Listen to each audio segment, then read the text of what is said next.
Most people believe that they have two choices: retire or keep working. And because they can only see two options, they spend years ping-ponging between them. They're worn out, so retirement's sounding really good. Then the anxiety kicks in.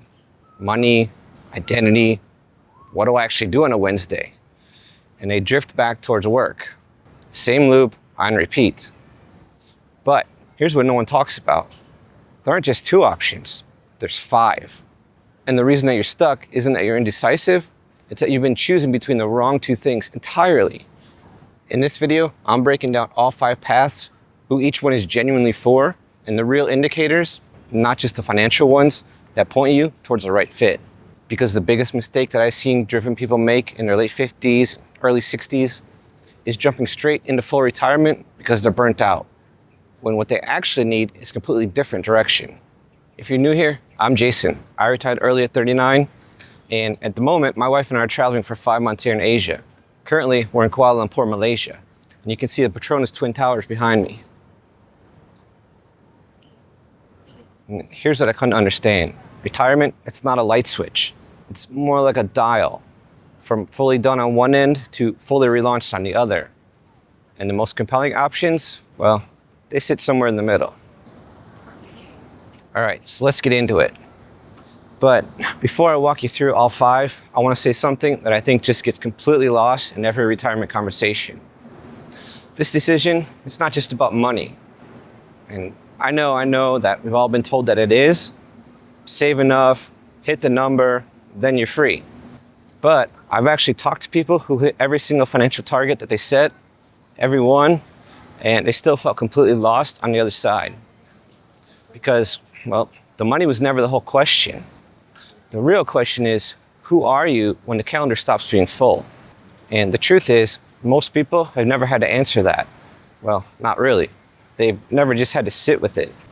So, okay, let's actually go through all 5 paths. And I mean, really go through them. Not just give them a name and move on, but actually talk about who each one is for. Because picking the wrong one isn't just a little uncomfortable, it can quietly cost you years. Okay, path number 1, that's full retirement. This is the one that everyone pictures, right? No deadlines, no clients, no Monday morning emails. Your time is just completely yours. And look, for some people, this is exactly right. I mean, it really is. But I want you to be genuinely honest with yourself about 3 things before you put yourself in that category. First thing, is the income from work truly optional for you? Not almost optional, not probably fine, like genuinely structurally optional?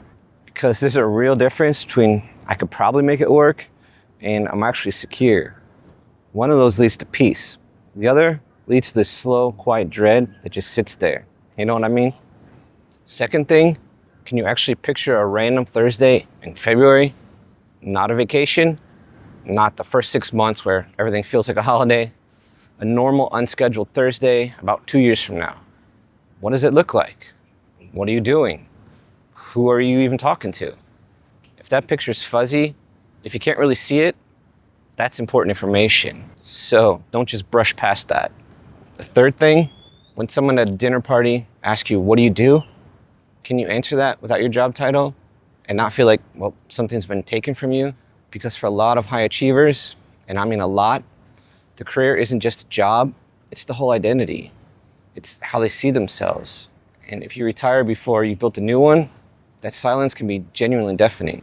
If all 3 of those things are solid, like really solid, full retirement might be your path. But here's the truth that I've seen play out over and over again. Someone spends 30 years building something, a business, a career, a reputation, and they're exhausted, bone tired. And they think, well, I need to stop. And they're right, they do need to stop. But stopping and retiring are not the same thing. Burnout, that's not a retirement plan. Burnout is your body telling you that it needs rest. And after you rest, after a few months of actually decompressing, then you're ready to figure out what's next, not before. Because if you retire because you're running away from exhaustion, you're gonna feel amazing for about 4 or 5 months, and then something subtle starts to shift. There's no urgency anymore. No reason to get up at a specific time. No one who needs you. And for people who have spent decades being needed, that emptiness is genuinely disorienting. I mean, I've seen it happen more times than I can count. Okay, real quick, if you're getting something out of this video, go ahead and subscribe. I put out videos like this every single week, and I really don't want you to miss one. So this is KLCC Park, guys. This place is just amazing. So beautiful here. Okay, path number 2, I call it the slow fade. And this one is exactly what it sounds like. You don't walk away all at once. You just, you turn the dial down. Gradually, intentionally. Maybe you go from 5 days a week to 3. Maybe you step back from being the lead on everything and let someone else carry the weight while you stay involved in a smaller way. Maybe you go from a full roster of clients to just a handful. The ones that you actually enjoy working with. You know what I mean? The income's gonna drop a little bit, but the pressure drops a lot. But structure, it just doesn't disappear overnight. And for a lot of people, that structure is honestly what keeps them sane during the transition. Here's who this one's really for. Think about a contractor who spent 25 years running big commercial projects, tight deadlines, managing crews, constant pressure. I mean, he still loves his craft, loves walking a job site, loves solving problems, but the scale of it just ground him down over the years. The slow fade for him might mean taking on one smaller residential project at a time instead of 3 commercial ones. Same skill set, but a fraction of the stress. I mean, it just works. The slow fade also works really well if the financial picture is close, but not quite there yet. A couple more years at half the pace can be the bridge that gets you across without burning you completely to nothing in the process. But I want to be clear about who this is not for. And this is important. If you're completely done, if the thought of one more project kickoff meeting makes your stomach drop, a slow fade is not going to help you. It's just going to stretch your suffering out over more time. You've got to be really honest with yourself about whether you're tired of the pace or tired of the whole thing. These are very different problems. All right, path number 3, the pivot. Okay, so this is actually my personal favorite on this whole list. And I think it's the most underrated option for people in their late 50s, like criminally underused. A pivot means that you take everything that you've built, the expertise, the judgment, the hard-won knowledge, and you redirect it into a completely different context. Same toolkit, but different arena. That distinction is everything. Think about a long-time HR executive who spent her whole career inside a large corporation, managing people, resolving conflict, building culture. She's exhausted by the politics, tired of the bureaucracy. She doesn't want to walk back into another corner office, but she loves the actual work, understanding people, helping them through hard situations. That's all still there. So her pivot, she starts doing independent organizational consulting for mid-sized nonprofits. She chooses her clients, she sets her own hours, she does the exact work that she's always been best at, just completely on her own terms. She didn't start over, she redirected. And honestly, that distinction matters more than most people realize. See, the pivot is for you if you still feel something when you talk about your field, but you've outgrown your job.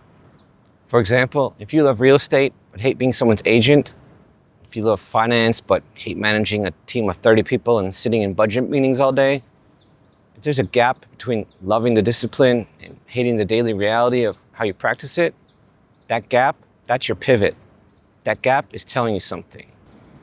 Path number 4, it's what I call the purpose project. And this one, it doesn't have a clean category in the traditional retirement conversation, and that's actually part of why so many people completely miss it.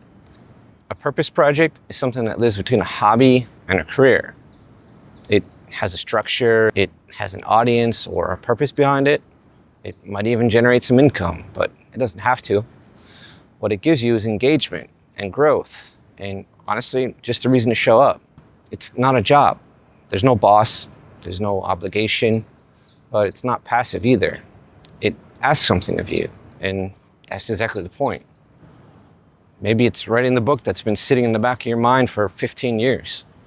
Maybe it's mentoring young entrepreneurs in your industry. Not consulting, but just genuinely giving back. Maybe it's starting a small community garden and teaching weekend workshops on sustainable growing. Maybe it's this, a YouTube channel where you share what you've learned over a career. The purpose project is for you if the idea of building something genuinely excites you. But the idea of a boss or a hard deadline makes you want to run. See, you want skin in the game, you just don't want the game to own you anymore. And that's the feeling. And then path number 5, the relaunch. And this is the boldest option on the list. And honestly, well, it's not for most people. But for the right person, it's completely transformative. See, a relaunch means that you start something genuinely new. Not a redirect, not a slower version of what you've been doing. Something from scratch in a field that lights you up, that may have absolutely nothing to do with your last 30 years. I know someone who spent 2 decades as a software engineer. He was brilliant at it, well compensated, and completely hollow inside. At 57, he enrolled in a woodworking program, and he just went for it. Within 3 years, he had a small custom furniture studio and a wait list. He told me once, I haven't seen an alarm clock in 2 years, and I work harder now than I ever did in tech. And I think about that a lot, actually. All right, now, and I want to be straight with you here, a relaunch requires the most financial cushion of any path on this list. You're building something new, which means that income may not show up for a while. And you also have to be willing to be a beginner again. And at 59 or 63, being a beginner is genuinely humbling. Like, it's uncomfortable in a way that's hard to describe until you're in it. But for the right person, it's the most alive they felt in decades. The key question is, are you bored or are you burned out? Because those two things lead to completely different places. If you're burned out, you need rest first.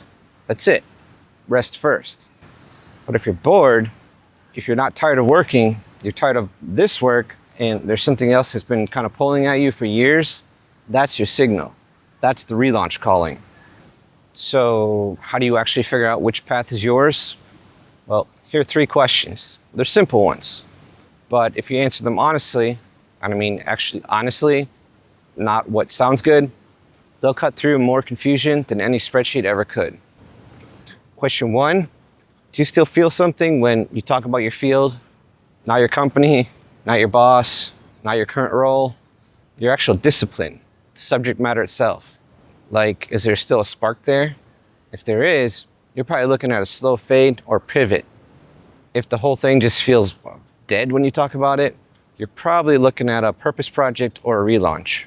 Question 2, are you being pulled towards something or pushed away from something? Pull means that you have a vision, a project, an idea that just won't leave you alone. Push, on the other hand, means that you're depleted and you just want out. Both are real, both are valid, but both lead to very different next steps. And if you're being pushed right now, the first thing you need is rest, not a decision. Seriously, don't make a permanent choice from a temporary state of exhaustion. I can't stress that enough. Question 3, what does your financial picture actually support? Full retirement and purpose projects require the most financial independence. Slow fades and pivots, they generate income while you're transitioning. And relaunches need runway before they generate anything. So be honest, not about what you wish were true, about what's actually true right now. Answer those 3 questions honestly, and you'll probably eliminate 3 of the 5 paths immediately. And what you're left with will feel a lot clearer than when you started. I've seen this work. Here's the thing that I really want you to walk away with. The reason this decision feels so hard isn't that you're making it wrong, it's that you've been given the wrong menu. 2 options, and there are actually 5. And the people that I've seen navigate this transition the best, the ones who come out the other side genuinely happy, they're not the ones who thought about it the longest. They're the ones who stopped guessing and started actually designing with their real financial picture, their real identity, their real vision for what comes next. You don't have 2 choices, my friend. You have 5. And one of them fits you a lot better than the other 4. And hey, seriously, thank you so much for watching. These videos only exist because of people like you. So if you want more on this, watch this one next. I'll see you there.